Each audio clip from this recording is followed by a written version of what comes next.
Hi friends, welcome back to genuine tech updates. ఈరోజు tech వరల్డ్లో జరిగిన టాప్ స్టోరీస్ ఏంటో క్విక్గా చూసేద్దాం. ఇవాళ మ్యాటర్ చాలా ఇంట్రెస్టింగ్గా ఉంది, సో వీడియో ఎక్కడ స్కిప్ చేయకుండా లాస్ట్ వరకు చూడండి. సో ఫస్ట్ అప్డేట్ వచ్చేసి మనందరికీ తెలిసిన మెటా గురించి. మార్క్ మామ ఇప్పుడు పూర్తిగా ఏఐ మోడ్లోకి వెళ్ళిపోతున్నాడు. కంపెనీలో ఉన్న టాప్ ఇంజనీర్స్ అందరినీ కలిపి అప్లైడ్ ఏఐ అనే కొత్త టీంను క్రియేట్ చేశారు. ఇకపై మన ఫేస్బుక్, ఇన్స్టాగ్రామ్లో మీరు ఊహించని లెవెల్లో ఏఐ ఫీచర్స్ రాబోతున్నాయి. Basically meta is going all in on AI. Next ఒక క్రేజీ గ్యాడ్జెట్ గురించి. ఏఐ ప్లస్ కంపెనీ నుండి నోవా ఫ్లిప్ మార్కెట్లోకి వచ్చేసింది. దీని హైలైట్ ఏంటో తెలుసా? దీని ప్రైస్ చాలా తక్కువ. 6.9 ఇంచ్ AMOLED స్క్రీన్, మంచి ప్రాసెసర్, డబ్బు తక్కువలో ఫోల్డబుల్ ఫోన్ కావాలనుకునే వాళ్ళకి ఇది ఒక గ్రేట్ ఆప్షన్ అని చెప్పాలి. What do you think?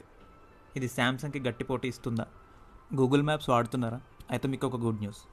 ఇప్పుడు మ్యాప్స్లో కొత్త ఏఐ నావిగేషన్ ఫీచర్ యాడ్ అయింది. మీరు వెళ్ళే రూట్లో పార్కింగ్ ఎక్కడుంది, బిల్డింగ్ ఎంట్రీ ఎటువైపు ఉంది అనేది ముందే క్లియర్గా చూపిస్తుంది. No more confusion on the roads. లాస్ట్లో మన యాపిల్ ఫ్యాన్స్ కోసం నెక్స్ట్ మంత్ కొత్త ఐప్యాడ్ ప్రో లాంచ్ చేస్తున్నారంట. ఈసారి ఫస్ట్ టైం ఐప్యాడ్లో ఓలెడ్ డిస్ప్లే యూస్ చేస్తున్నారు. అంటే కలర్స్ మరియు క్లారిటీ మామూలుగా ఉండదు, బట్ ప్రైస్ కూడా యాపిల్ రేంజ్లోనే కొంచెం హెవీగా ఉండబోతుంది. సో ఇవి ఫ్రెండ్స్ ఈరోజు టెక్ అప్డేట్స్. మీకు ఏ న్యూస్ బాగా నచ్చింది? ఆ 30,000 ఫ్లిప్ ఫోన్ గురించా లేదా కొత్త ఐప్యాడ్ గురించా కింద కమెంట్ సెక్షన్లో చెప్పండి.